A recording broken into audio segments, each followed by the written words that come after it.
On most Sundays in September, the biggest tailgate in town will be at the Truman Sports Complex. But at least once a year,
Good morning. Happy Monday. Thank you for joining us here at the Live Desk. I am Taylor Johnson with Bill Hurrelbrink. How are you this morning? Doing fantastic. It was a crazy busy weekend for us, so almost relieved to be back at work to alleviate some of the craziness that was the weekend in the Hurrelbrink household. So, so I'm doing fantastic this morning, Taylor. Yes, well, hopefully we can mellow things out for you here. I know you had mentioned briefly this morning on the morning show that you emceed an event and that it was a really great turnout. Yeah, you go ahead and shout out Crosslines. Their Gala for Hope was Friday night out at the View at Briarcliff, which is an amazing reception hall they have at the hotel up there on the hill. It has a great view that overlooks the city and the river bottoms and everything there, the Missouri River. So just absolutely gorgeous. And again, this is my third year emceeing their event, so just a privilege to be invited back for the third year in a row. Just a great organization that provides just a lot of meals, clothing, shelter for people in and around KCK. Yeah, so many people that are in need, but also I'm glad to know that you've been doing something right, that they invited you back. Yeah, apparently. I was like, hey, I must be doing something right, or everybody else is saying no, one of the two. All right, well, that was awesome. All right, so let's get into our news headlines. We have a little bit of a heavy start. Yeah, it is a bit of a heavy start. Unfortunately, again, our city is working a homicide case, the latest one here around the city. It happened about 1:45 this morning, and we were on scene just a little bit after it happened. KCTV5's Gabby Luma has the latest from that scene.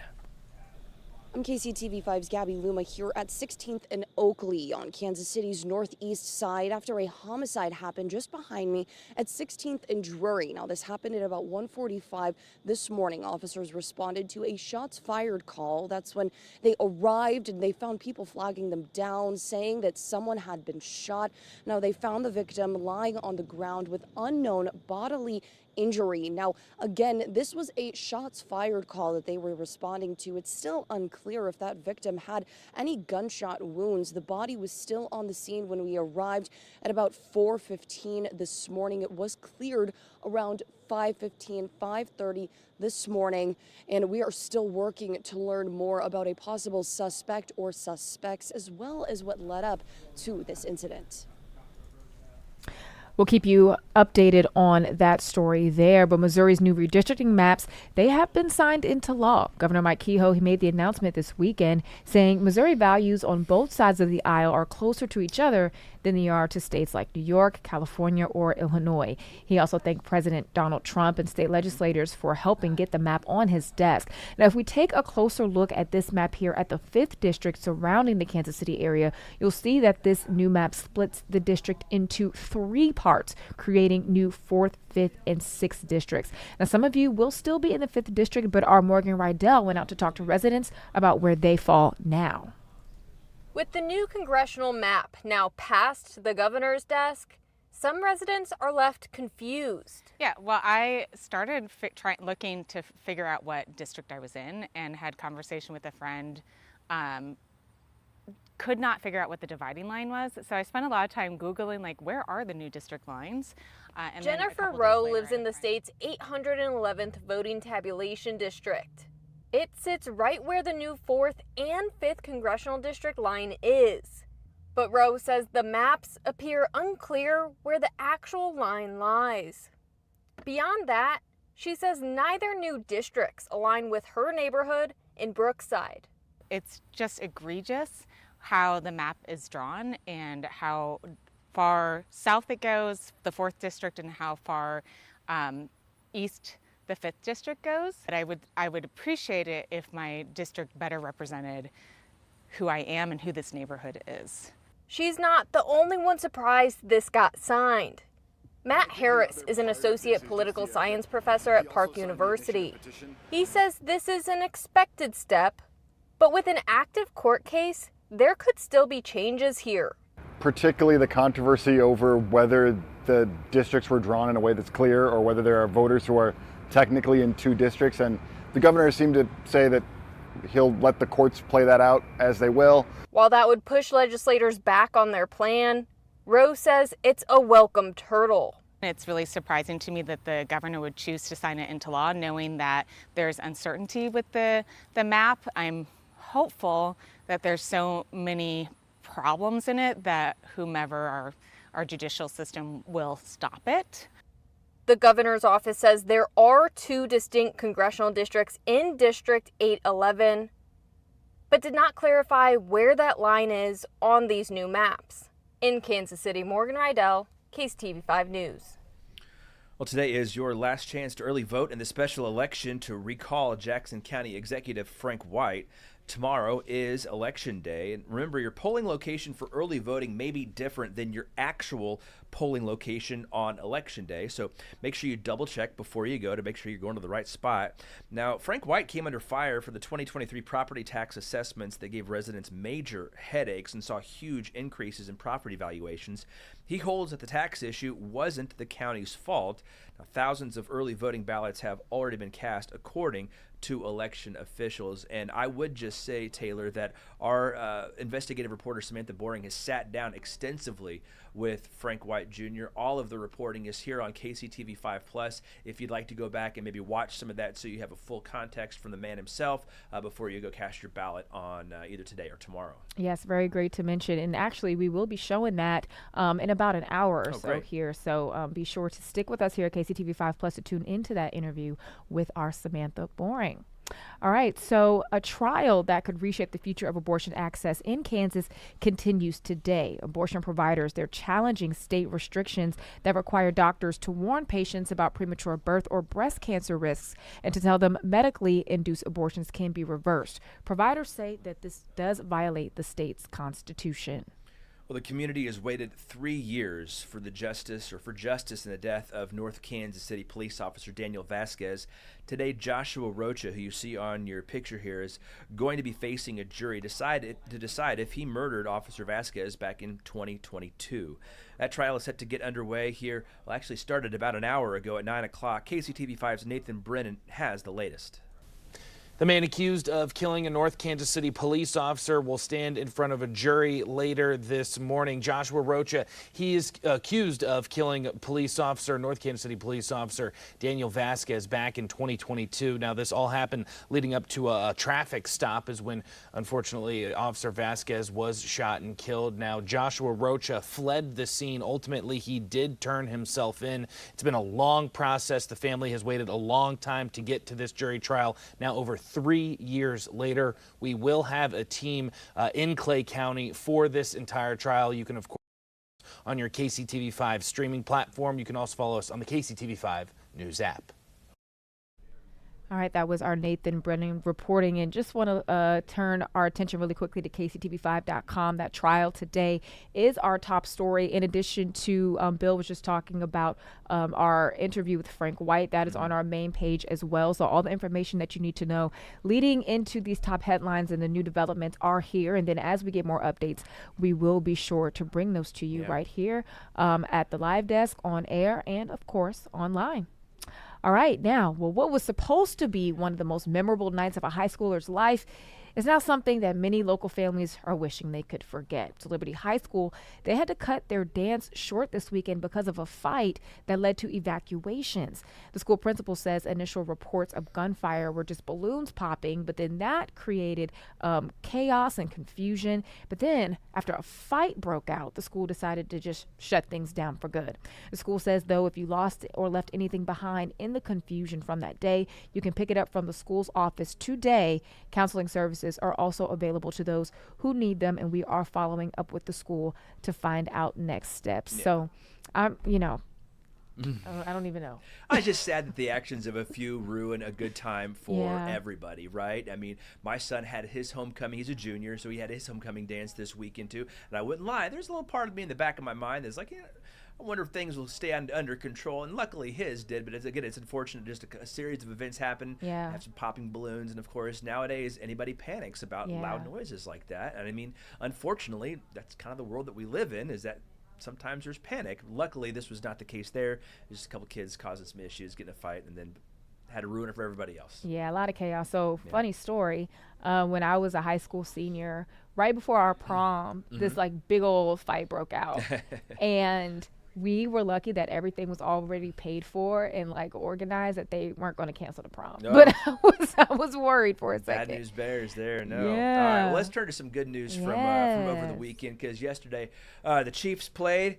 The Chiefs won. How about they could be on a roll now, enjoying this other win here on this Victory Monday. A very big win against the Ravens yesterday. However, odds makers didn't think that the Chiefs could get this one done, listing them as 2.5-point dogs at home against the Ravens. Sports director Marlia Campbell was at the game. She has more from the sidelines. Arrowhead with their first home win of the 2025 season in dominant fashion, 37-20 over AFC juggernaut, the Baltimore Ravens. I know their record doesn't show, but everybody knows it's the Baltimore Ravens. The Ravens were favored to win this game by 2.5 points. Instead, Kansas City came out firing from all cylinders, putting up the most points they've scored in over 2 years and holding the NFL's highest scoring offense this season to 17 below their season average. It was a good team football game. It wasn't just offense, it wasn't just defense or special teams. It was everybody came together, and that's what we need the rest of the year. Wide receiver Xavier Worthy hauled in 5 catches for 83 yards in his return from injury and logged 38 yards on the ground, sparking the KC offense back to life. It's been super tough watching. I mean, I never missed a football game like in my life, so that was like my first time ever like just sitting on the sideline watching the game. Worthy didn't flinch at all. People were worried about the shoulder and so on, but he, right from the start, he gets the first play and goes. He's just so explosive. I mean, you just see it when you get the football in his hands, man. It just makes the defenses have to adjust, and when they adjust, it's like he gets so much attention on him, other guys can make plays happen. The Ravens now fall to 1-3, while the Chiefs leave September back at 500. Reporting at Arrowhead Stadium, Marlia Campbell, KCTV5 Sports. All right, Bill, so I know nothing about like betting and wagers and stuff. Yeah. So is that 2.5, does that have anything to do with sports betting, or is it just like? So that means the Ravens were expected to win by 2.5 points. Oh, okay. So like by a field goal or only by 2 points or whatever, right? So so the fact that the Chiefs really came in and kind of blew that game out. Yeah. That kind of. If you would have put money on the Chiefs to win it, you probably could have won some decent cash there in terms of sports betting. I'm not a sports bettor either, so I don't know the intricacies of it. We'd have to ask our executive producer. He could probably give us the lowdown on all of that stuff. But yeah, either way, I'm a Chiefs fan, so I'm more about the Chiefs just winning, and they did yesterday in commanding fashion. And to be able to hold Lamar Jackson, who's such a dynamic quarterback who can run or throw the ball to as few of yards as they did, being able to sack him, and also getting, I think, his first interception of the year. That's great for the team. Hopefully that's just something they can start building momentum on, and then just go through the rest of the season. But still early in the season too, right? We're what, 4 games in? Yeah, so 4 games in, and I believe the next one is a Monday Night Football game. Monday Night Football against the Jacksonville Jaguars. All right, and speaking of which and their record, I mean, just not too long ago they were what? Let me see. What does it say? 1-2. Here? Yeah, 1-2. So I think I lost my spot. Yes, there we go. Okay, so it's almost hard to imagine, though, that these same Chiefs were just 0-2 just a couple of weeks ago. And as our Neil Jones shows us, the team is finally putting the pieces together as we get ready for October. Hey, good morning to you from Arrowhead Stadium, where the Chiefs beat up on the Ravens yesterday with everybody on offense looking great. What a day as Mahomes throws TD passes to Tyquan Thornton, Hollywood Brown, Juju Smith-Schuster, and Isaiah Pacheco.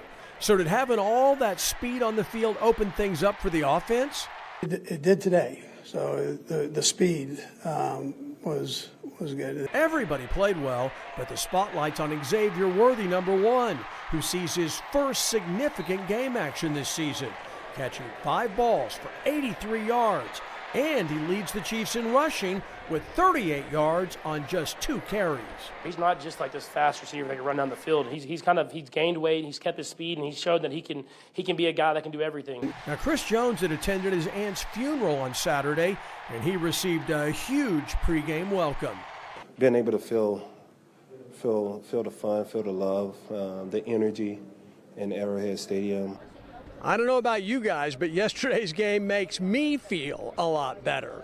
At Arrowhead Stadium, Neil Jones, KCTV5 Sports. It's always a good day when Neil feels good, right? When Neil feels good, we're all doing okay, right? Now, I know the Super Bowl is a long way away. The Chiefs have played in the last 3, so it's too early to know if they're going to be at the next Super Bowl. You know who's going to be there. Bad is Bunny. This guy right here, Bad Bunny. He's going to be doing the halftime show, the NFL and Apple Music, making that announcement in the middle of last night's Cowboys-Packers game, which, by the way, if you didn't see that game, it ended in a tie. Spoiler alert. So rumors had been swirling that Taylor Swift might headline the halftime show.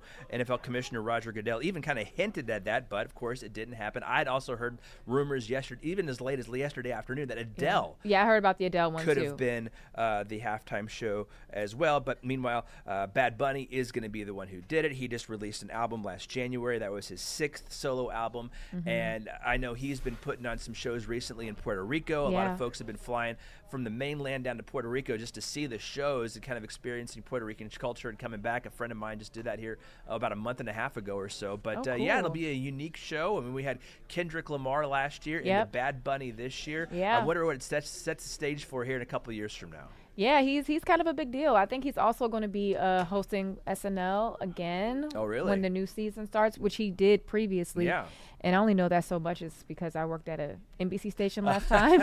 So I always was like going off as SNL was coming on. So I knew everybody that hosted SNL last year. Very cool. Yeah. So I'm looking forward to it. I think whatever they do, it's going to be a production. And I mean, they know who their audience is. Yeah. So I think it'll be something that everybody can enjoy, hopefully. Get up and dance a little bit there in halftime, right? Got to work off that first half food intake you already had. Yeah, to get ready for the second half. That's right. For the stress of the second half. Stress the second half. With whoever yeah. it's Which going if to the be. Chiefs are going to be in there, you know that blood pressure is going to be dialed up to through something the high. roof. Exactly, yeah.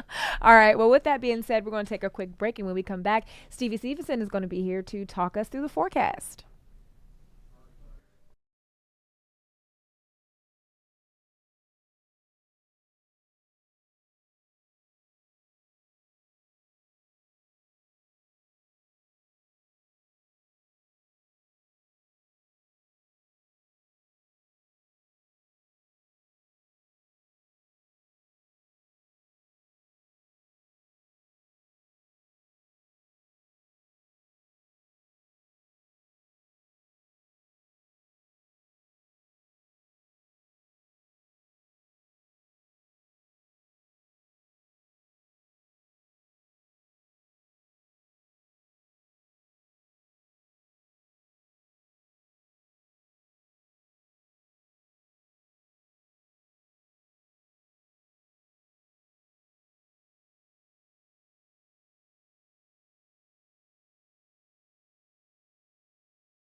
Hello and happy Monday, everybody. We are kicking off this new work week with, again, more 80-degree afternoons, and those are here to stay for quite a while. You can expect those all the way through Saturday, maybe even into Sunday too, but by then is when we'll try to tap into some changes to this otherwise stagnant weather pattern. So let's talk about today and then how we look to evolve this week and when we could find rain chances again, because we do finally have a rain chance on your 7-day forecast.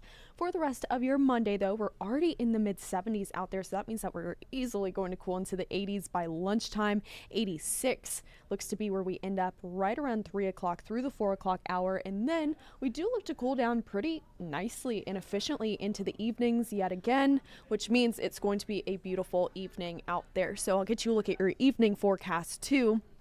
But let's talk about where we are right now and then how those temperatures will soar these next several days. We can see on our Midwest Heating, Cooling, and Plumbing camera, blue skies, bit of haze on the horizon, nothing that's really going to cause any problems today, but just something that you'll see if you look out the window or maybe out there on the highway.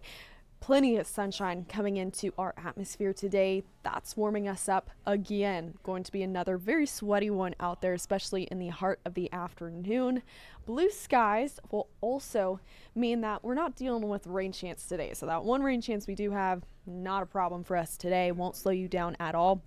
And check out where those current temperatures are right now. As we speak, we're right at 75, sunny and 75. It's a pretty good morning to be out and about. Nothing that's going to slow you down weather-wise, but something I'm watching very closely over the next few hours is how that humidity is dropping rapidly. We were at 80 to 90% humidity just a couple hours ago. Now we're already down to 66%.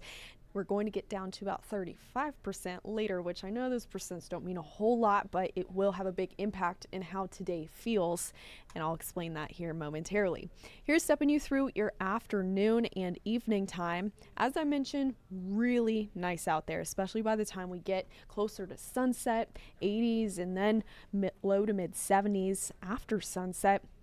Going to be a beautiful day to get out and about, but make sure you have those sunglasses, and if you were wearing long sleeves this morning, know that you won't need them as we navigate the afternoon, and as you're headed home from work, maybe you can leave that jacket in the car after lunchtime. That's because all of us area-wide today are going to get easily into the mid 80s.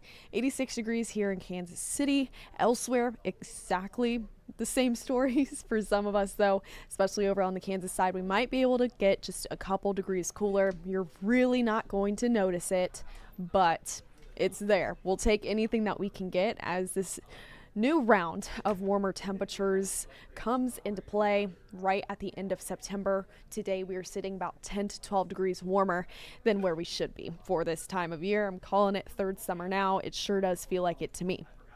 We can see Tuesday and Wednesday how those mid 80-degree afternoons really don't budge all the way through midweek and the weekend. That's where we're going to be staying as well. But check out those pink bars there and those white numbers above them.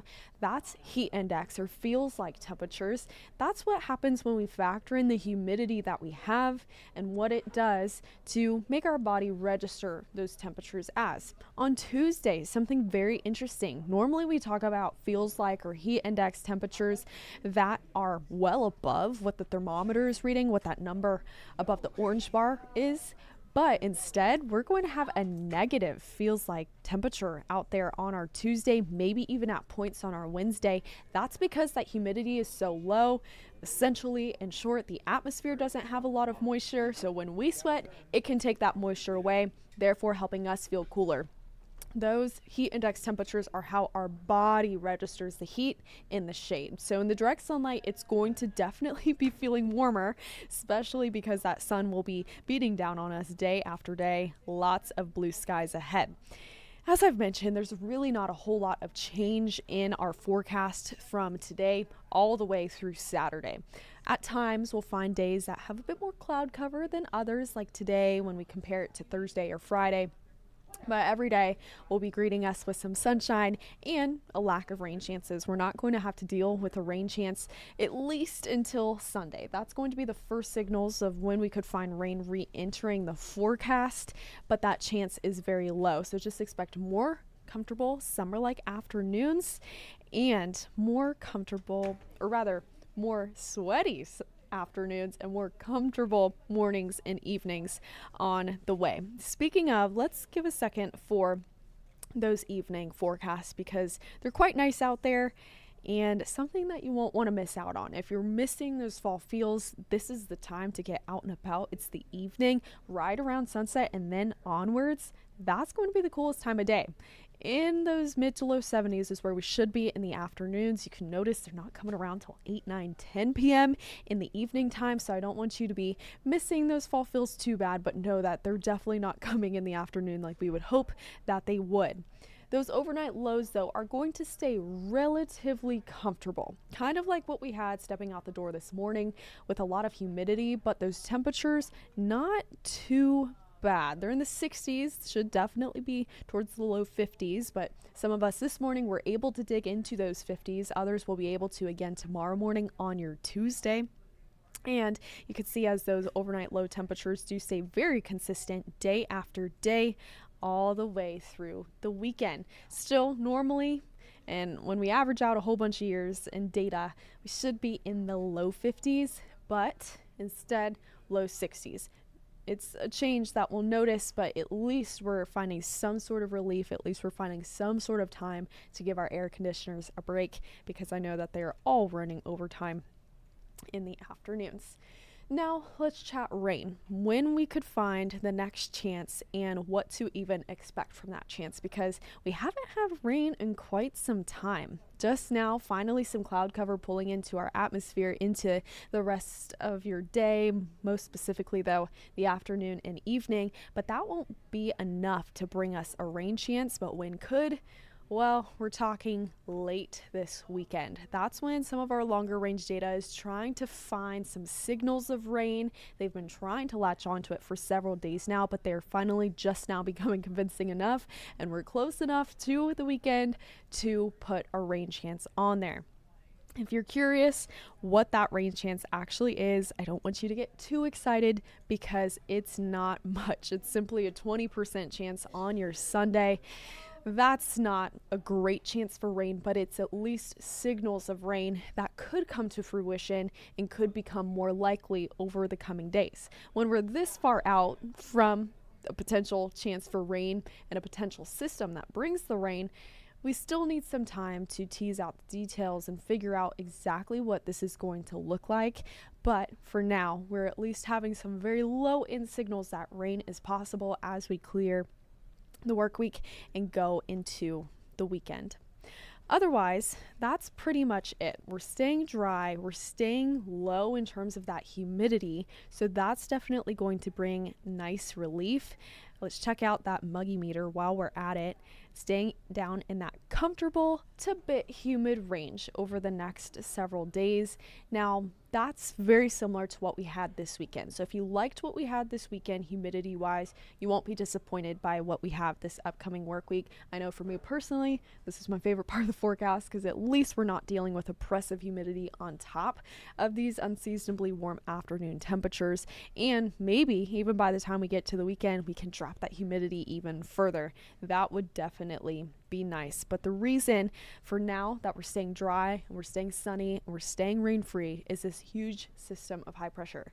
This has been in place since last week, late last week at that, and has barely budged from its spot just north of us, dominating our weather pattern here in Kansas and Missouri, and for the majority of the Midwest and even portions of Texas. As we get into midweek, though, that's when that finally starts to back off ever so slightly. We'll try to take those temperatures down to the low 80s momentarily, and then just bump right back up to the mid 80s at the coolest is what we'll look to get is the low 80s, warmest though mid to upper 80s. So we'll be tracking that for you, of course, and that high pressure system is also keeping us largely rain free.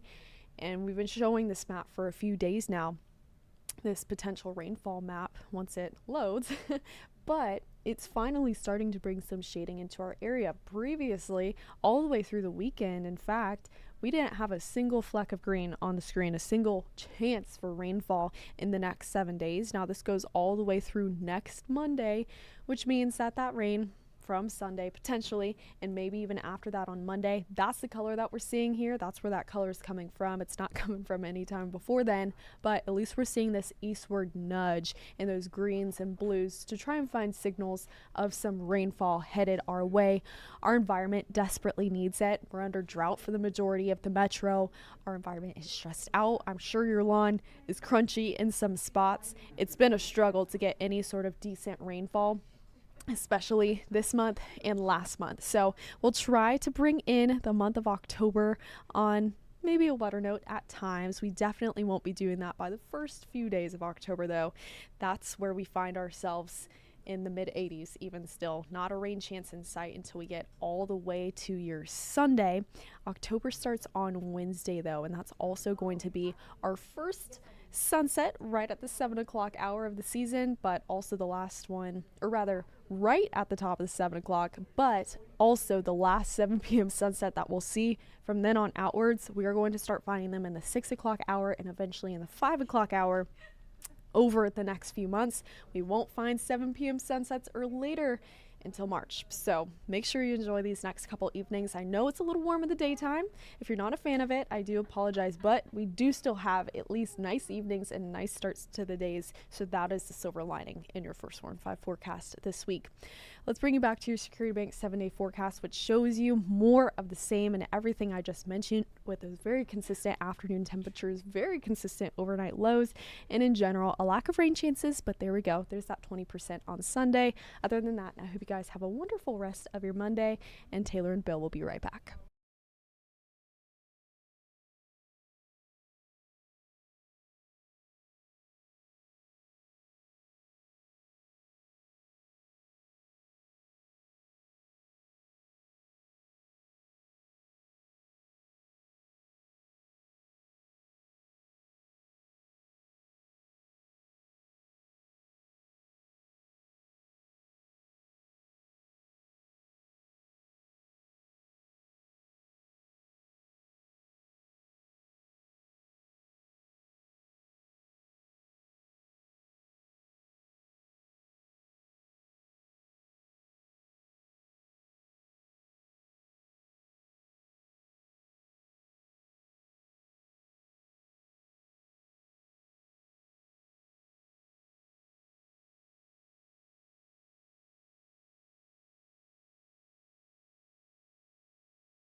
Thanks for staying with us here at the live desk. Well, before the Chiefs-Ravens matchup yesterday, Chiefs Kingdom got outside early to get their tents and grills set up for some good old tailgating. We talked with one tailgater who says her favorite thing about Chiefs Kingdom is the excitement at every single game.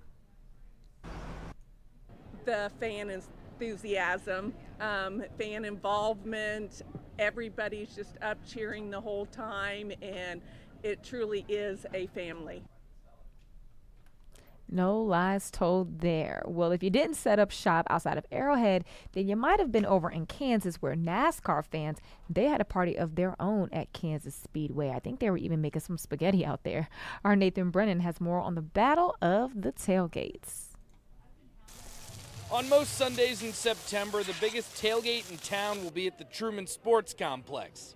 But at least once a year, there's another party across state lines giving the Red Kingdom a run for its money. I just had 2 shots of tequila right here behind it. Go, go, go, baby. There's only one speed. This group left their house around 5 o'clock this morning in order to get prime real estate in front of the track. Good old down-to-earth, wholesome event. It's fun. I came here for my 25th birthday as a gift, and I'm coming back as my 50th. None of them traveled very far, commuting from Liberty, Independence, and KCK. Most of them haven't missed a race since the Speedway opened, which means their focus is on the track, not the gridiron. How are you going to be able to focus on the race when the Chiefs game's going on? I don't know. I don't know. I'm going to try to look it up on my phone or ask around. Dude, that's a hard one right there. I'm going to tell everybody not to say nothing. They talk about the score, I'm going to block, try to tune it out. I'm going to go home, rush home tonight, and I'm going to turn it on. I'll hear all about it. It'll come across my iPhone anyway, so I'll know everything going on. So how about you? At Kansas Speedway, Nathan Brennan, KCTV5 News.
Thank you for staying with us here at the live desk for another week of KC Style. And also, we're highlighting a Black business as well, 2 for 1, which we love. We're going to be highlighting Shiraz Pompeii. And if you look right here on your screen, you see something that's become pretty popular, these puffer coats made from Chiefs jerseys. And what better way than on a Victory Monday to talk about this with the man himself. Hello. Thank you for being here with us. Thank you for having me. I'm so excited to be here, especially after a good game win. Yes. We got to keep it up. Yes, we do. We got to keep that momentum going because I know it was like a little rocky to start. It was a little bit.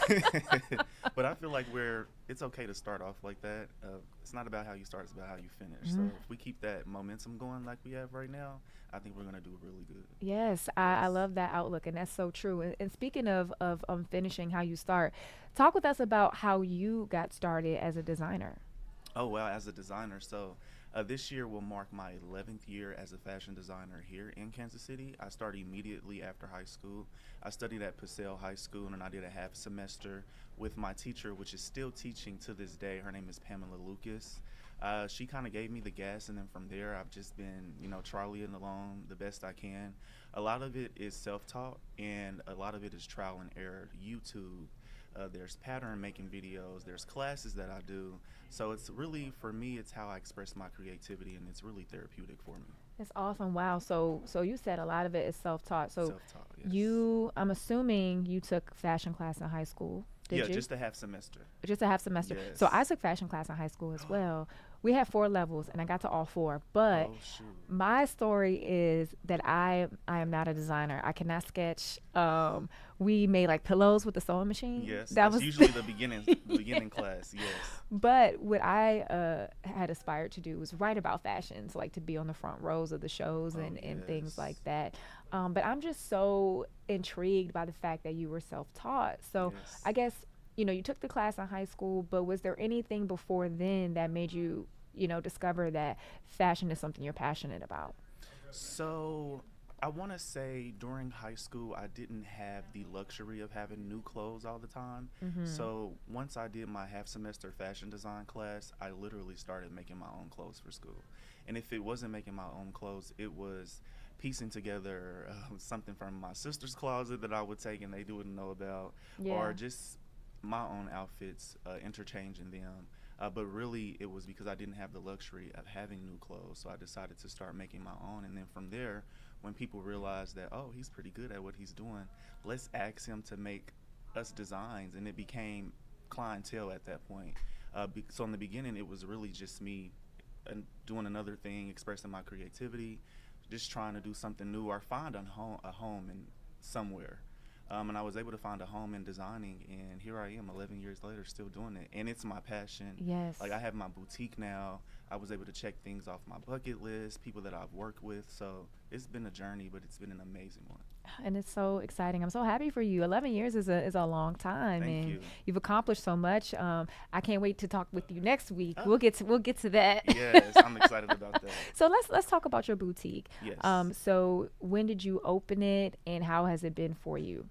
So the crazy thing is we opened in October of 2020. It was in the middle of COVID. So when we had our grand opening, we had to stay 6 feet apart. Everyone had to have on masks. We had the Chamber of Commerce there, and it was mandated that everybody stay 6 feet apart. So we were able to celebrate our grand opening. And the crazy thing is, I hate to say, we got COVID afterwards at our grand opening. So we immediately had to close. Like, we were closed for 2 weeks after that. So it was a journey during COVID, but we're still here 5 years later. Yes, and so here's a quick look at the store. Yes. And I mean, how does it feel for you to just have your own business, but not just that, brick and mortar, to have your designs, I mean, on the mannequins, in the window, for people to come in, and even to start in such an unprecedented time and to still survive. I mean, a lot of people, when COVID happened, it tanked. Yeah, absolutely. And we definitely, within that first 2 years, it was a little shaky. I want to say we didn't really reap the benefits of having a boutique until our 3rd year. That's when things were reopened. People were going back outside, as they say, going to events. There were things that were being planned. There was concerts. Even with my business, because I do a lot of custom designs, the weddings that I had planned during COVID all got either canceled or pushed back a year or two. Wow. So I didn't really have clientele during COVID. I had to actually get a job during COVID. And hey, you got to do what you got to do. Yes, and I was not saying that having a job is a bad thing. No, I know. Aside from my business, I was just doing my business full time. So when COVID hit, everything completely slowed down for us. Yeah, I'm happy that you were able to sustain yourself through that.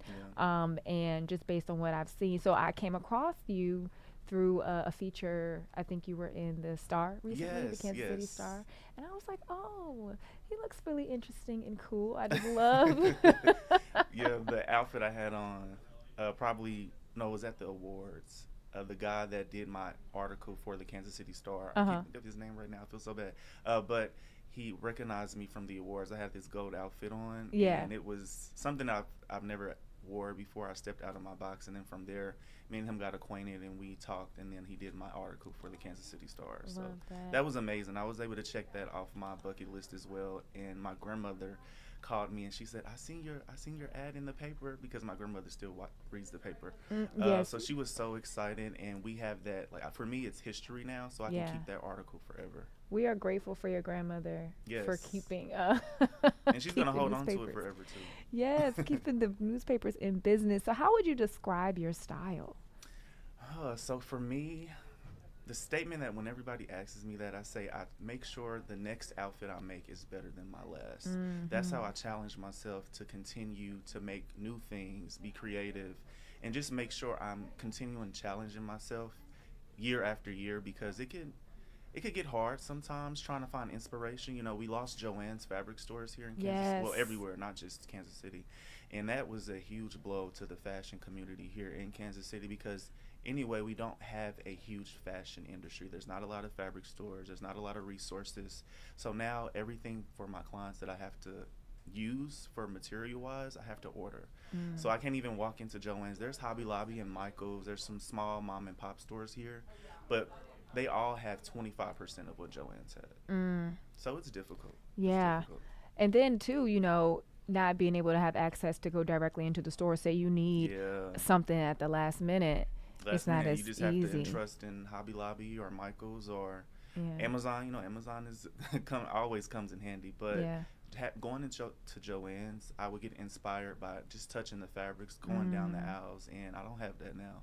So I wish we were more established like New York, Chicago, where they have their fashion district where you can go and touch materials. You can buy them wholesale. So I'd be happy when Kansas City upgrades and caters more to the fashion community, because now you have sportswear that's a thing every Sunday. Everybody's in custom designs at the game, the WAGs. It's just another way that people have found a way to, you know, express their creativity. So it's like, don't take it away from us. Why did you take Joann's? You could have just closed maybe one or two of them, but not every single one. And I did see, I believe we reported last week that Michael's is supposed to have like a little Joann's section. I'm sure it's not going to be like as much, but. Yes, and they acquired, I believe, entire Joann's. Now, I don't know if they acquired all of their materials, fabrics, and bolts and things in that nature, but I hope they did, because if so, they should be expanding Michael's. I said, why didn't you guys just move the Michael's into the Joann stores and then keep all the material there? But I went to Michael's recently, and I haven't seen more. It's been the same even before Joann. So I don't think that they've really started integrating yet. Yeah. But I've been looking. Well, hopefully that changes, and you know, that people will continue to advocate, you know, designers. A good friend of mine, she's a designer as well, and she stayed up in Joann, and I remember when they were closing, she was making content just about how important it was to have that store. So it was. Yeah. So you talked about your custom designs. You mentioned a little bit about the games and everything. And another thing that caught my eye about you is your jacket. Yes. Tell us about this. So this is one of my puffer coats that I designed. I made it handmade from scratch, all from 7 different materials and a jersey. The main part is the jersey. And I got the jersey from Rally House. And it takes about 6 hours from start to finish to make. Wow. But of course, I like to give myself more time if I can. But there's interfacing, there's zippers, there's, as you can see, pattern cutting, and there's taping to make sure your lines are straight. So it's a lot that goes into it. Yeah. I didn't initially start off just doing it 6 hours. It took me a full day, my very first coat.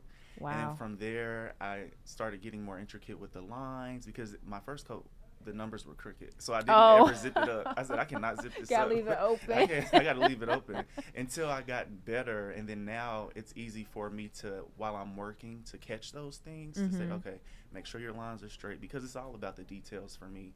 And that's the importance of it. Like the puffer coat, I feel like is an investment, and you can have them forever. Yeah. Like, and my clients will come back and I will add the new patch for whenever we win another Super Bowl. Nice. So it's like I could just keep adding to them, and it becomes a collectible at one point. Yes, and you know how it gets in the wintertime at those games. It's so cold. You can always use a puffer coat. And the fans are going to go to the games in Yeah. general, no matter if it's hot or cold. The fans are there.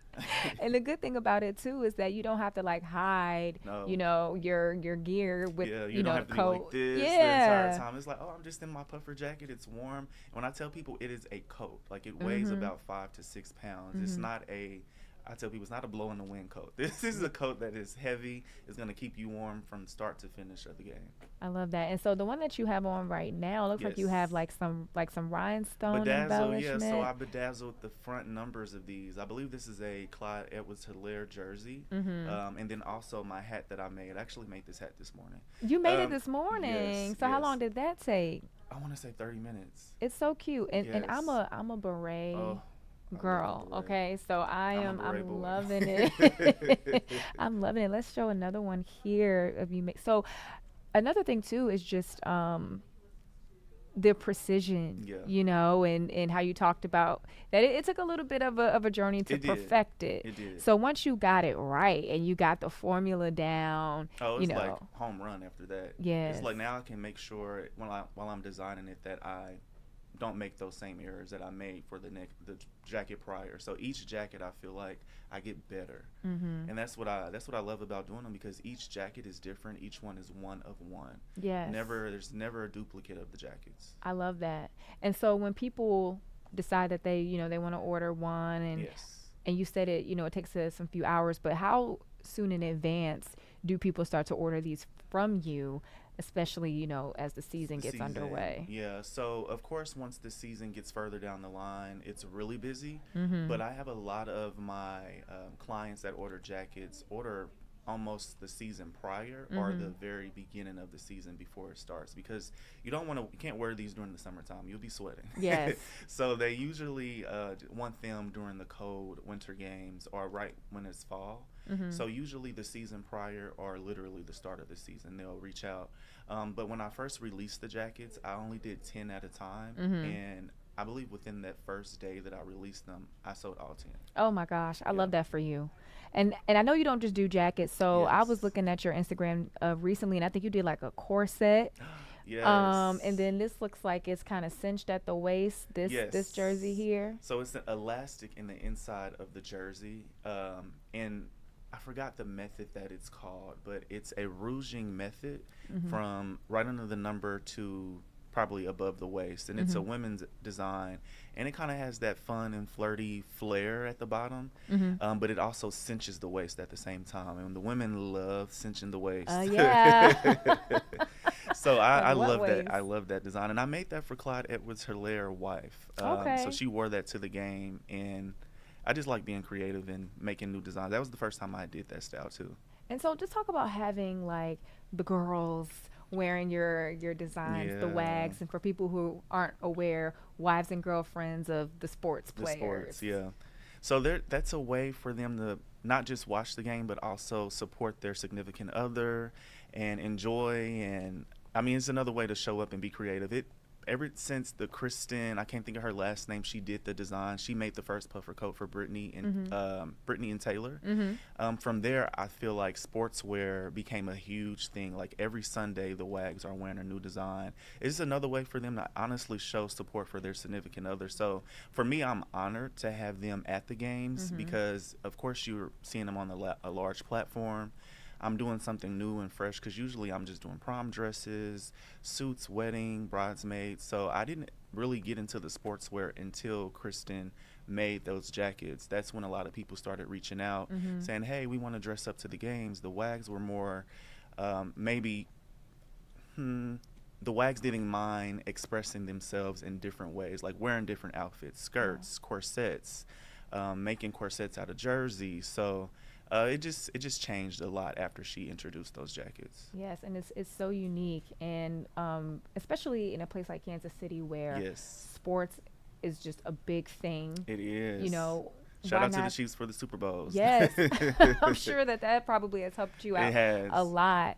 You know, what better way or time to really get into it than, you know, with a team like the Chiefs that's been dominating over the last several years, and just seeing the ripple effect that their success has created for entrepreneurs like yourself, you know. Yeah, the success of the Chiefs and them going back to back, how many times they did, it just keeps all of our supporters, all of our fans, the Chiefs fans and everybody in Kansas City engaged. So it's like, we know for sure we're going to go all the way through to the Super Bowl. Like, that is guaranteed at this point. So it just has a lot of people something to look forward to, enjoying the game, and also really the memories, because as we get older and as we, you know, whenever who comes after Mahomes, this will be something that we'll be able to look back to and say, wow, we really went back to back this many times. We were at the games, and I'm just excited that the Chiefs have given us an opportunity to be able to express ourselves, be engaged, and really just enjoy each other, honestly. Yes, I love that. And then, like you said, your clients can go back and add the patches every time they win. Each time we win. So we gotta keep it going. Keep going to the playoffs. Keep winning our ALCs. Keep winning the Super Bowl. And I just keep my jackets. The jackets will be just filled up at that point.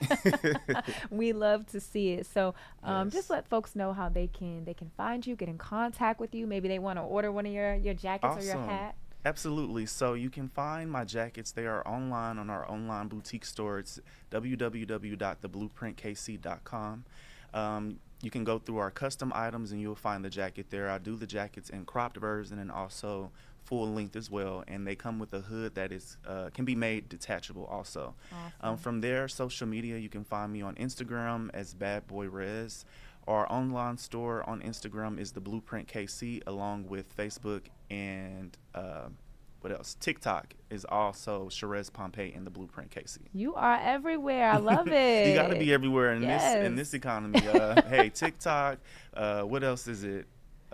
Twitter, Instagram, Facebook, online, everything. Awesome.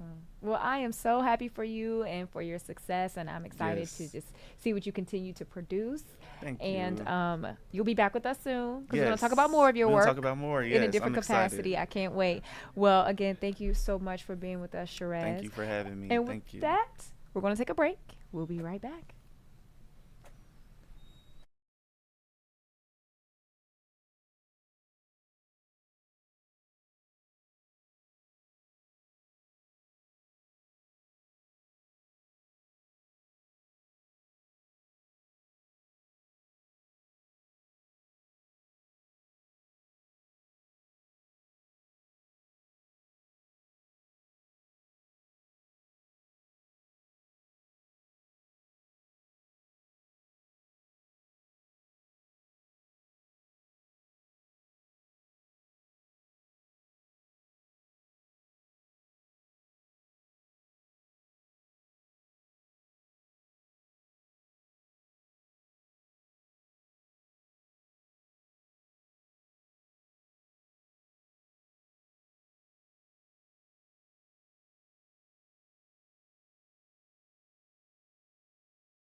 Welcome to KCTV5 Plus. I'm KCTV5 investigative reporter Samantha Boring.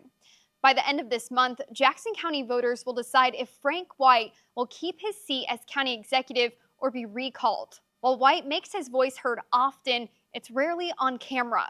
I first asked in early July if we could get a longer sit-down interview with White. We finally got that chance in early September.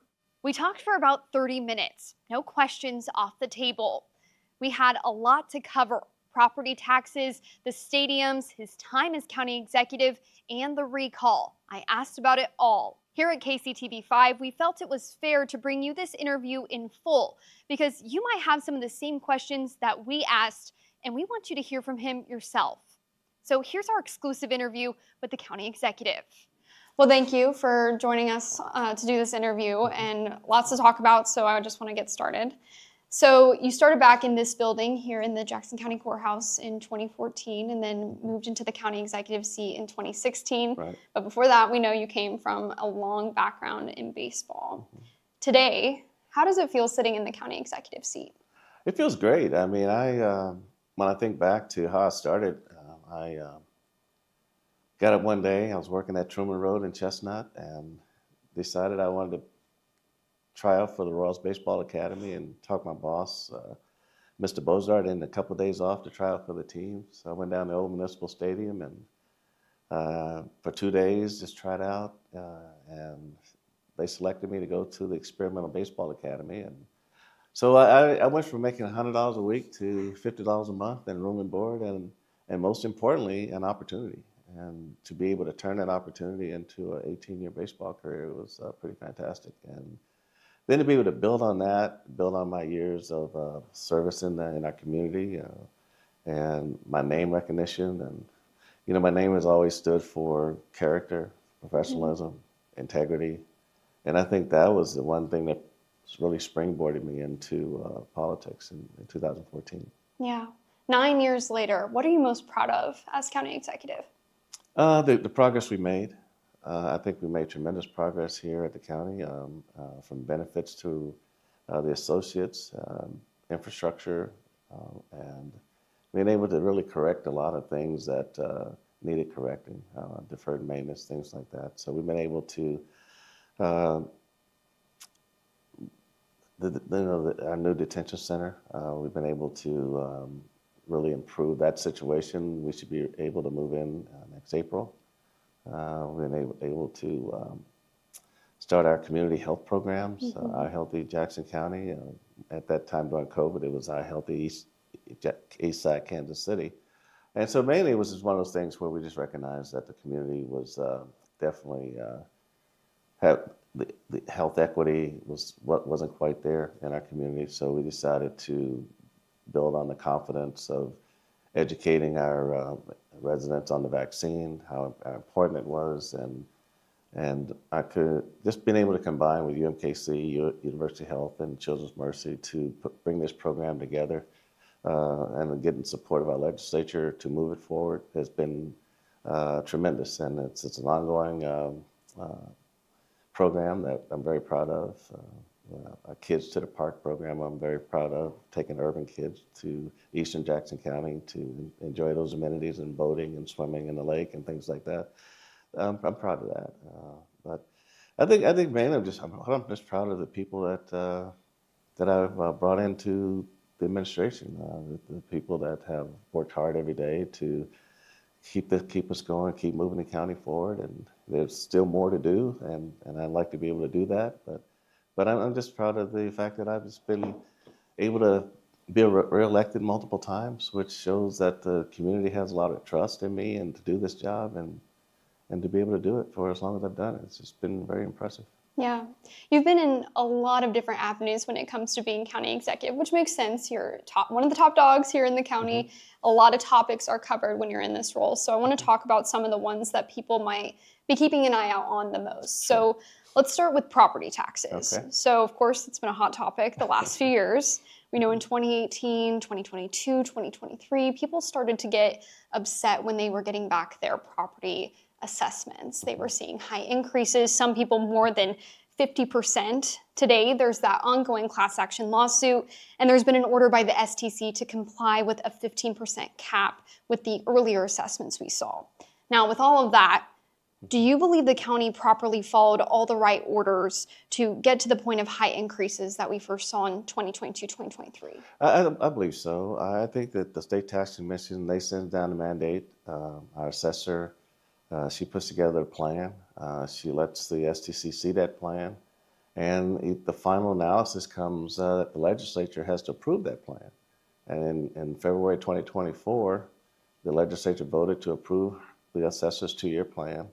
And unfortunately, a lot of them didn't stay with that. They sort of ran away from that, but they are the final call to the plan that the assessor is going to use. I don't have a vote there, so I think that fairness and assessment is something we should all be concerned about, and we should all be discussing on an ongoing basis. But I think the main thing is that it starts at the state, and I think that's where it's got to get fixed at the state.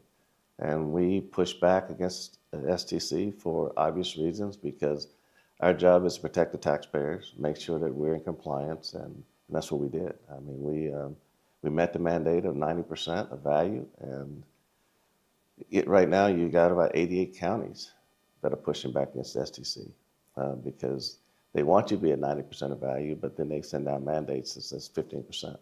And so we opted to go with 15% this year, because we didn't want to get into the assessment process where the impact notices have gone out to the residents and then have them throw down another mandate in the middle of that to really screw the process up. So that's why we're at 15% right now. And I know you just mentioned a little bit about not initially complying with that STC order, and then the county did comply with it. And now people are still wanting to see some kind of relief. And I know you just mentioned fairness.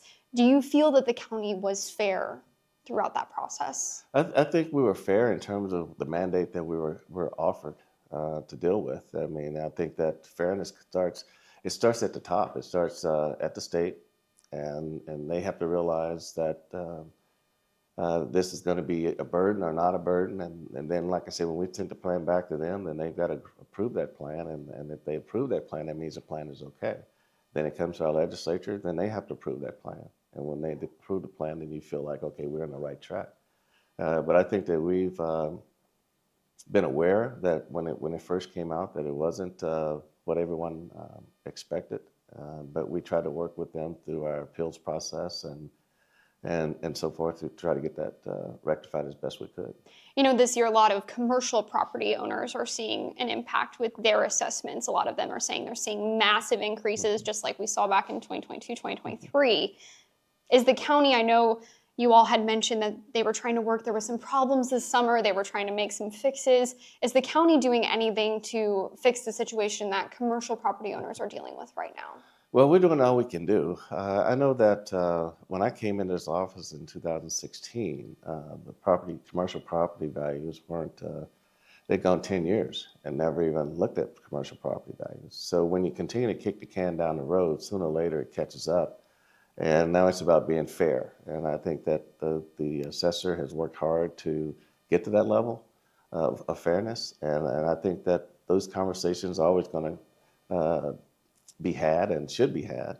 But I think also the property owners have to be realistic also and say that, would you sell your properties for this number, that type of thing. But it's just, everybody has a responsibility, but our responsibility is to be as accurate as we can and as fair as we can, and make sure we communicate the best we can with the residents and with the taxpayers as far as property tax go.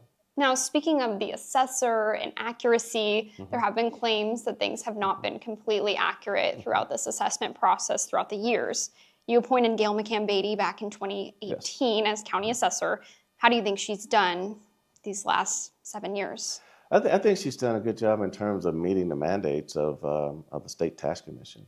I think there's always going to be conversations about timely noticing, things like that. But when I came in, she was the first real assessor that we've hired that had real assessment backgrounds. In the past, it was some friend of the legislature who was the assessor when I came in. And so the one thing that you have to be cognizant of is that you can find someone to do an appraisal on a house, an appraisal on a building, but it's hard to find one person that can do mass appraisals. Mass appraisals, only a few companies in the country that do mass appraisals, and they can collect the data and so forth and so on and get it out to the people and back to the assessor's office. So I think having her here, she has an understanding of the business, and I think that property tax is always going to be a concern. Every 2 years it's going to come up. Other counties like Johnson County, Wyandotte County, they're every year. But in 2023, even their property taxes soared during that time. So it wasn't just a Jackson County problem. It was a problem in many counties and many states at that time.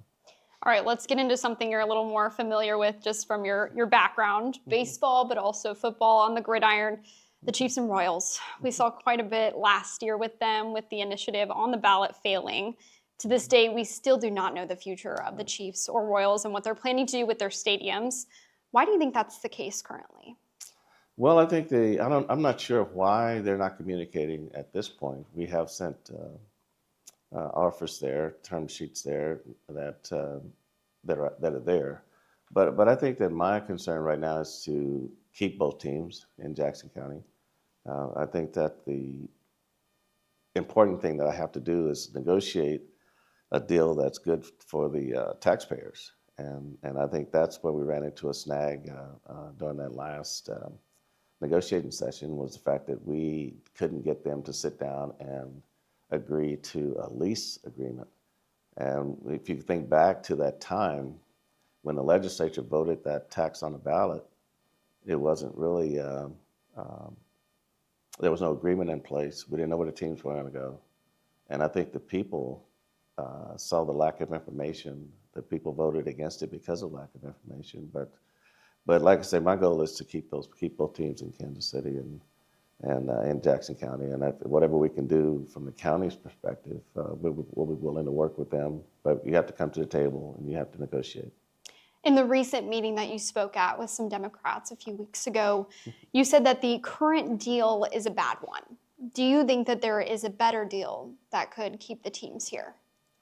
Well, the deal that we offered the last time was a 1/3, 1/3, 1/3, where it would be 1/3 for the teams, 1/3 for county public safety and infrastructure, and another third for public health.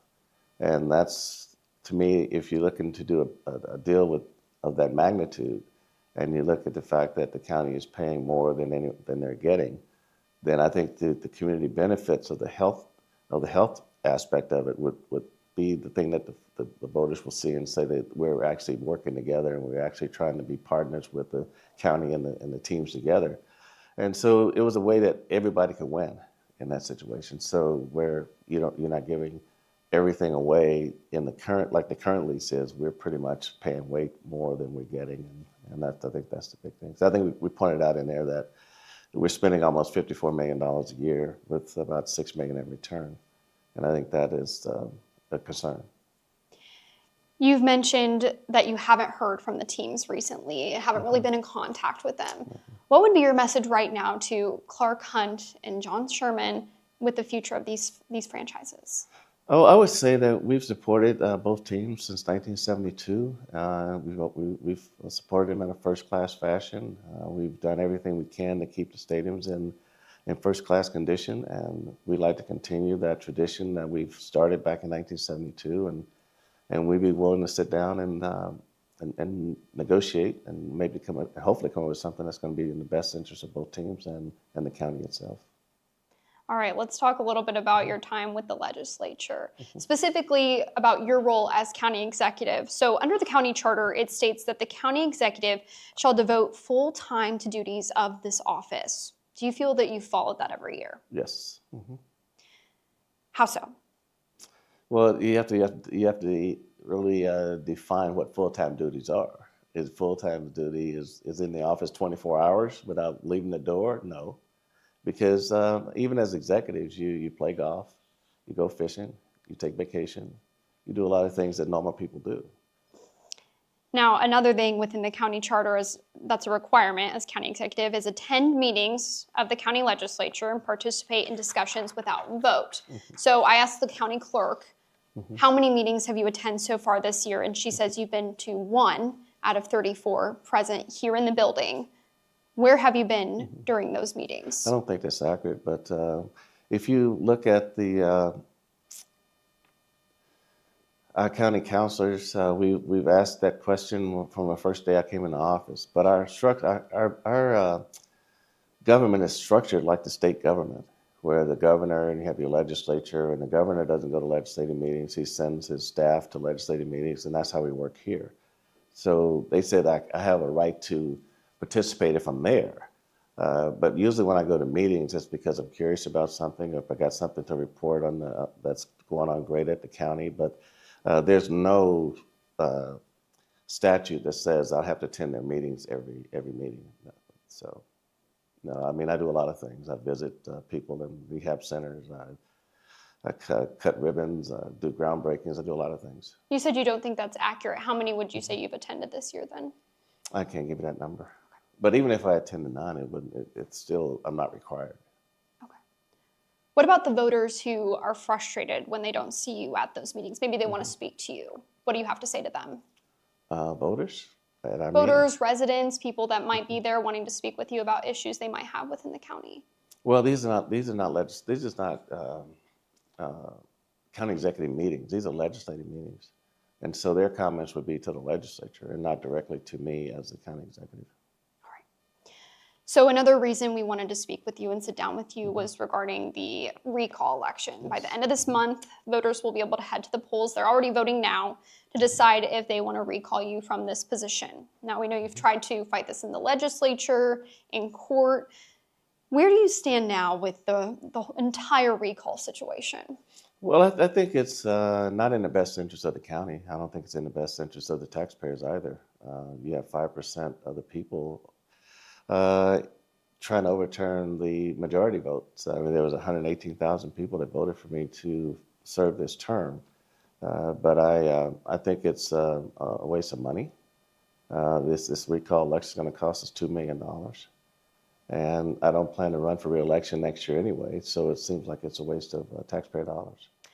I know you say it's a waste of taxpayer dollars, and we still have the ongoing lawsuit regarding this with a lot of parties involved, and I know you filed some recent claims in that court case. Why keep fighting this in the court system? Because I think it's the right thing to do. I think that the way the system is set up in Jackson County, where you can collect signatures over 2 years, you can almost recall any elected official. So there's some things that need to be worked on that area. I mean, I was a county executive, so 43,000 votes. I'm sorry, signatures. So let's say if you're a district legislator who you may only got 10,000 votes. So it'd be easy to recall anybody if you don't agree with one thing that goes on. But I think that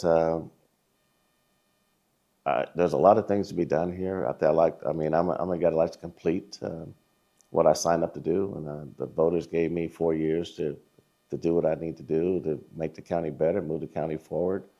And I think I've done that. And I think that it'd be nice to be able to finish my term and retire and go do something else. Now, leading up to this recall, we've heard from you in some press releases and some things that you shared about your time as county executive, things you're still currently working on, as well as some personal news. Earlier in August, you said you would not run for re-election, but said in this statement, while I do not plan to run again, I must be candid, there is a part of me that could reconsider. What do you mean by that? Well, I think it's about the quality of the people that are signing up to run. I think that's what that's intended to do. And I think that when I started in 2016, the system here needed a lot of work. And I didn't really accept this appointment as a politician that's ready to go to the state or run for Congress. I wanted to make a difference here. So all the things that elected officials sweep in the corner because they're not sexy, then I pulled those out of the corner and started dealing with those. And I wanted to make sure the county was in better hands than when I got it. And I think I've done that.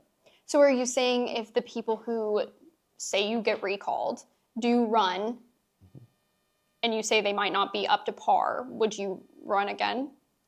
Well, I can't say that right now. I mean, I can take a look at it and I can make that decision when that time comes. But I think that the answer now should be not, well, I'll run again. The answer should be, if I'm recalled, who's next and what's next. I think that's going to be the key. You talked a little bit about the more than 43,000 people who signed that petition to remove you from office over the course of 2 years, you said. Why do you feel so many people signed that petition? I don't know. I mean, everybody. You have to quantify if those signatures are legit or sufficient. I can't say that's been done. So I think that a lot of times you get people that sign because they sign. If you look at the petition, it doesn't say what the cause is. It just says recall Frank White.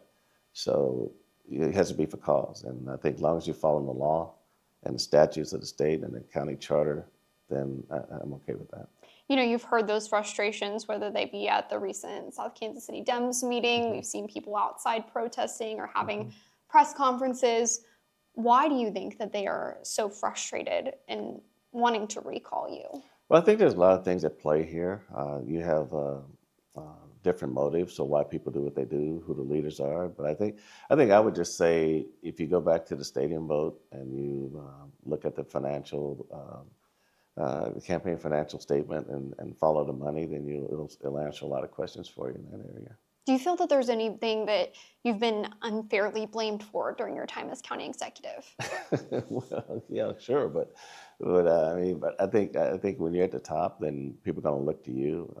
I think that a lot of things that you are blamed for that shouldn't be in your court, but like I say, I've always I didn't become a world champion running from things. I became a world champion because I was a leader, and I still think I'm a leader, and that's what this is all about, being able to lead through adversity. And we've had a lot of adversity down here over the last 9 years, and we've come through it. We've got a lot of things accomplished, and even though you have legislators who don't agree with what you're doing, but then again, a lot of those complaints that they're levying don't have any solutions. So if you're going to complain, then bring a solution. The solution can't always be fire someone. The solution's got to be, okay, what are you offering us that's going to make a difference? You know, you can offer us complaints. You can offer the county executive this, the county executive that. But if there's a problem, give me a solution to that problem, rather than saying, oh, someone needs to be removed. And then you ask yourself, okay, who's next? What's next? What's the reason behind it? So those are the things that voters have to ask themselves, because I think voters need to decide who their next county executive is, and not be appointed by members of the legislature who that next person is going to be. Do you feel you've brought solutions as county executive? Oh, tons of them, yes. What are some of the big ones that you think back to? Well, I think solutions are a lot of things. I think we look at going through COVID. You know, I led the county through COVID. The big solutions was starting a healthcare program that's going to make our community safe through education of the vaccine, through giving residents an opportunity for the first time in their lives to have control over their health care through screenings for hypertension and diabetes and infant mortality, things like that. I mean, I made big strides in our health care through paid family leave from 6 weeks to 12 paid weeks, from taking a pension plan that was 74% funded, now it's almost 100% funded, giving pension benefits. So there's a lot of things. We're recognizing that we have old infrastructure. Health department was 1934, and taking that and being able to take and buy a new health department building, which is state of the art right now, which is cool.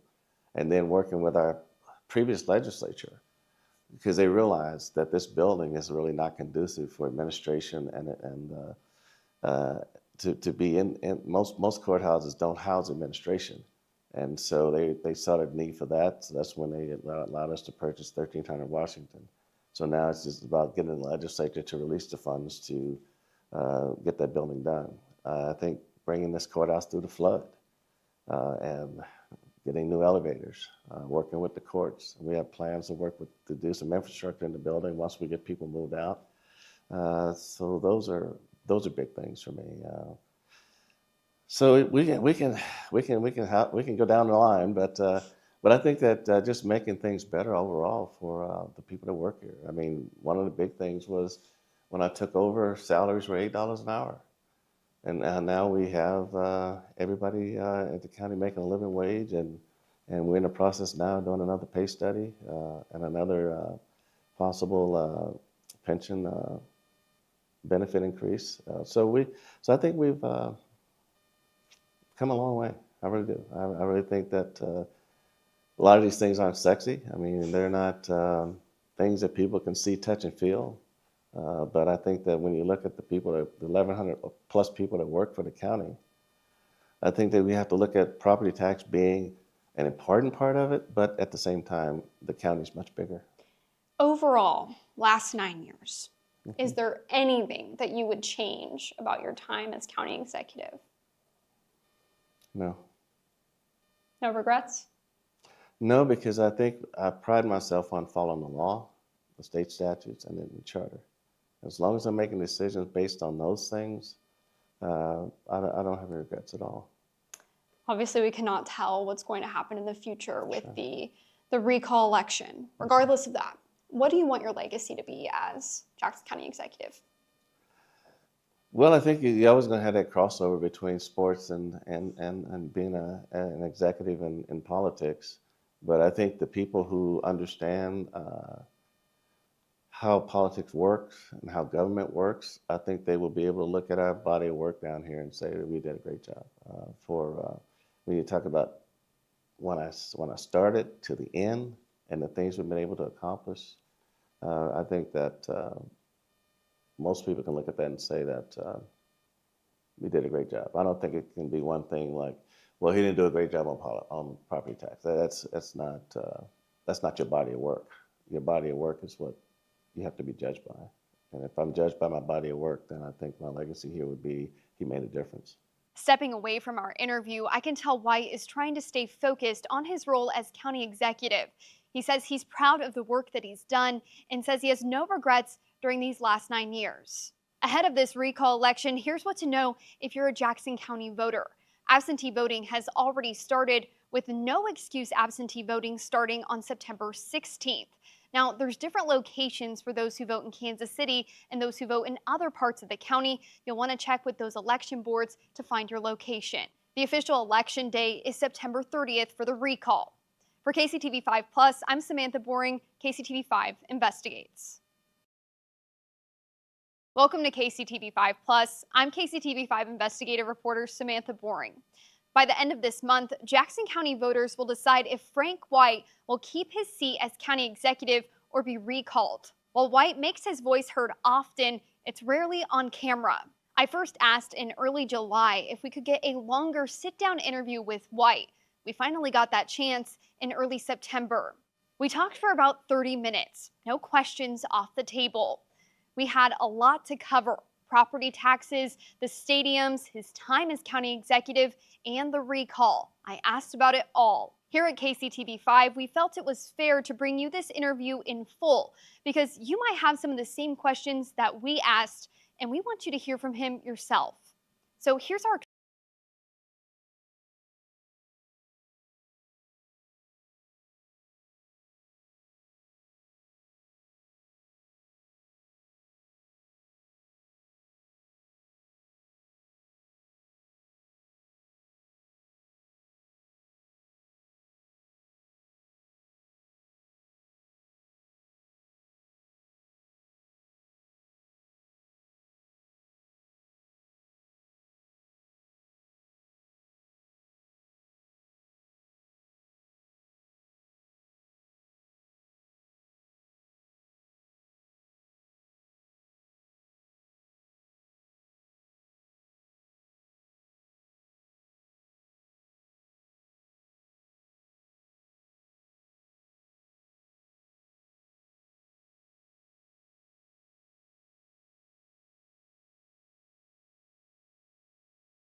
Hello, everyone. Welcome into another episode of Destination Heartland. I'm Sharon Chen with KCTV5. Well, today we are going to the largest city in Kansas. We're talking about Wichita. This is about 3 hours southwest of Kansas City. And boy, I got to tell you, there is so much to do here. So let's dig in. So we begin by bringing in Jamel Hurrelbrink. Hi, Jamel. Welcome to Destination Heartland. Okay, so when we do these segments, we love to take these virtual trips. So let's begin with the history of Wichita. Tell me all about it. Yes, Wichita, and we love our city, by the way. It's a fantastic city, but it originated in 1870. It was on the cattle drive, the Chisholm Trail. We were a trading post, and the Wichita Indians settled here first. And so we really are a Western town. We have our Cowtown Museum, but then also we're known for our aviation. We are the aviation capital of the world. We're called the air capital of the world, and it's all because of Cessna and Beechcraft and Learjet all started here.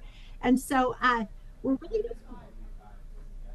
That is so cool. And right now, Wichita is kind of in the headlines for something really cool that is happening at the Wild Safari Park. So tell us all about this. It's cute too, not to mention.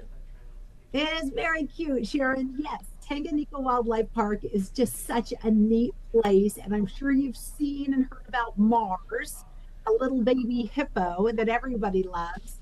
And so, yes, he is going viral. You can go out to Tanganyika Wildlife Park. And what's neat about this is you can go out there, you can swim with the penguins, you can feed the lemurs. It's a very hands-on, up-close and personal experience with these animals.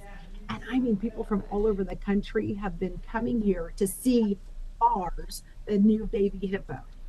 And how old is Mars right now? And can actually people go there and see the baby hippo in the enclosure?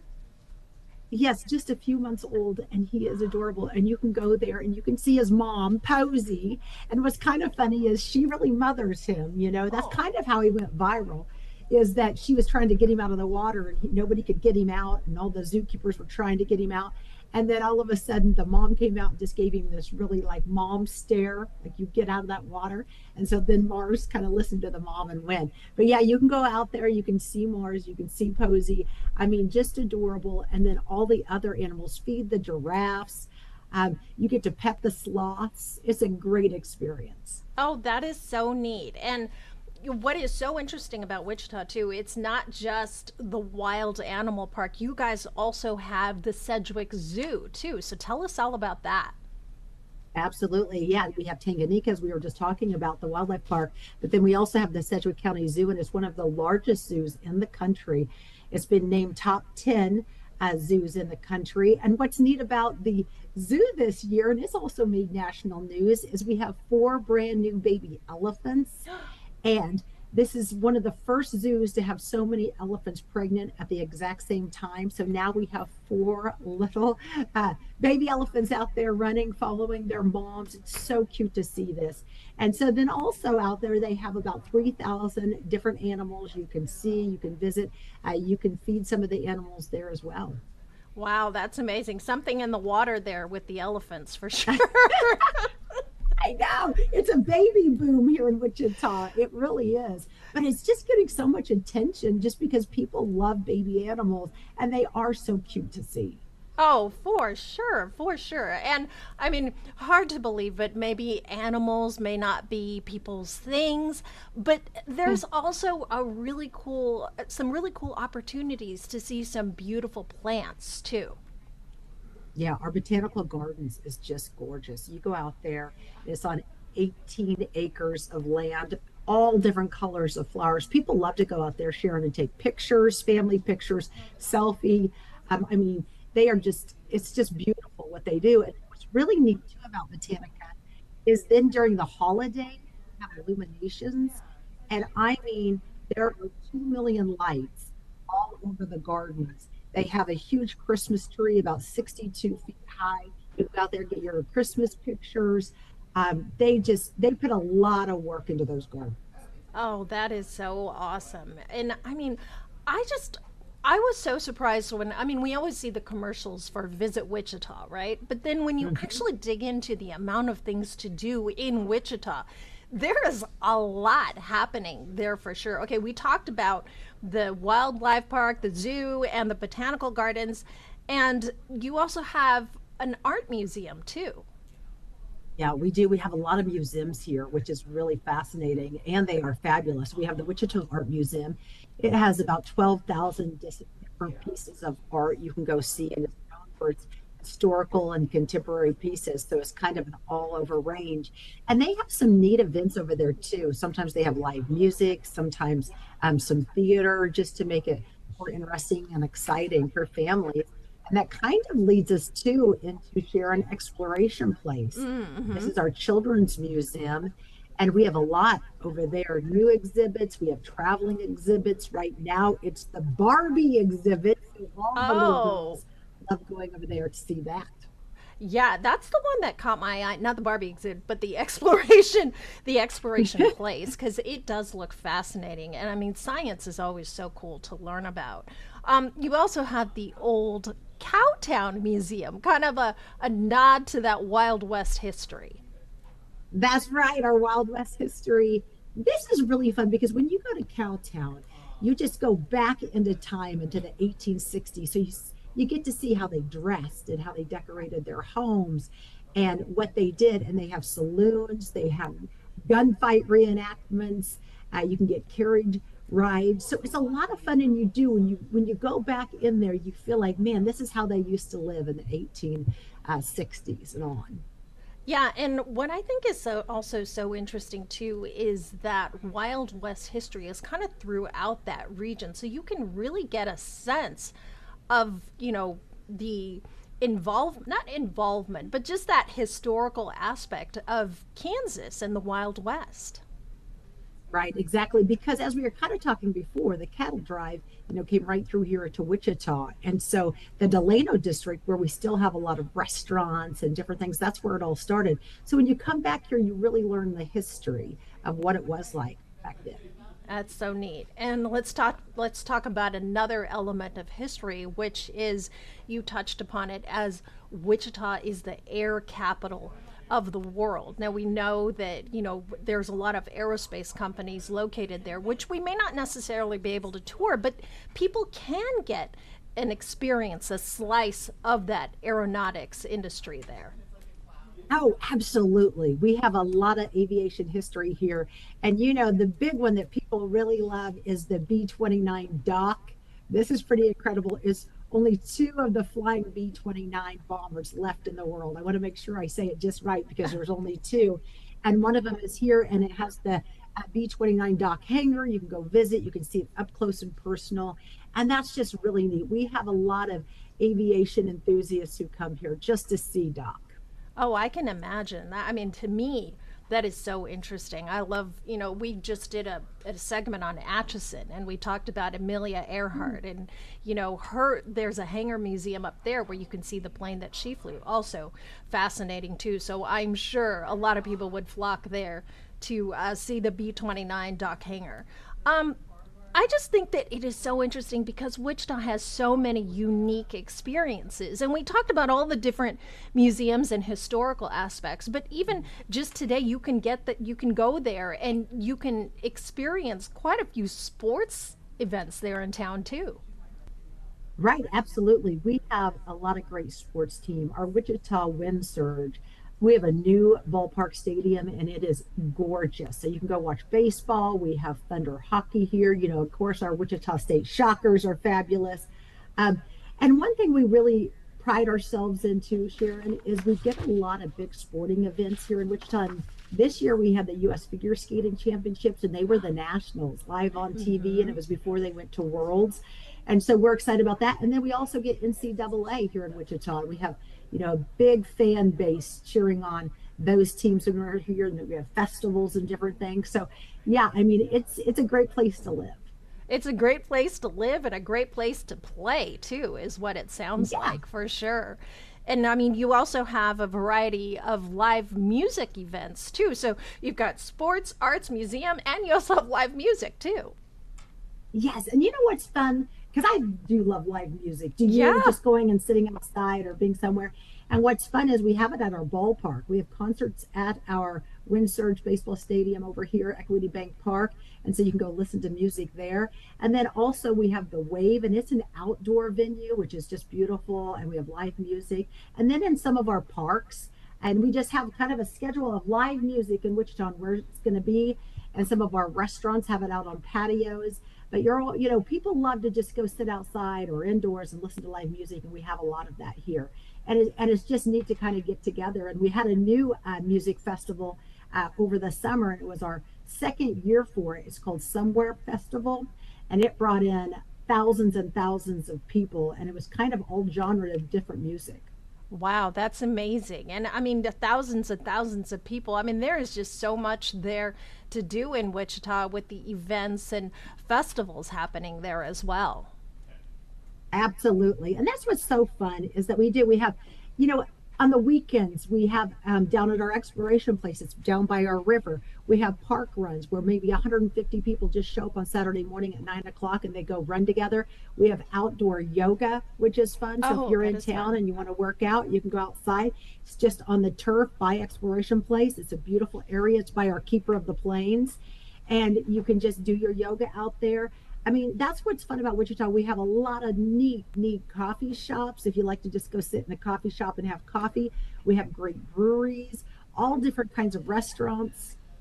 Yeah, and I mean, the yoga thing is so interesting too, because it's not just like a yoga in the park. It's like yoga by the river, right? By the river, absolutely. You just take your mat down there. It's an hour long, and you get your exercise done, and you get to do it with other community members. And at a beautiful setting too. I love it. Beautiful setting. Mm-hmm. Well, you know what? We have still so much to get into here at Wichita with Jamel. But right now what we want to do is take a quick break, and we'll be right back.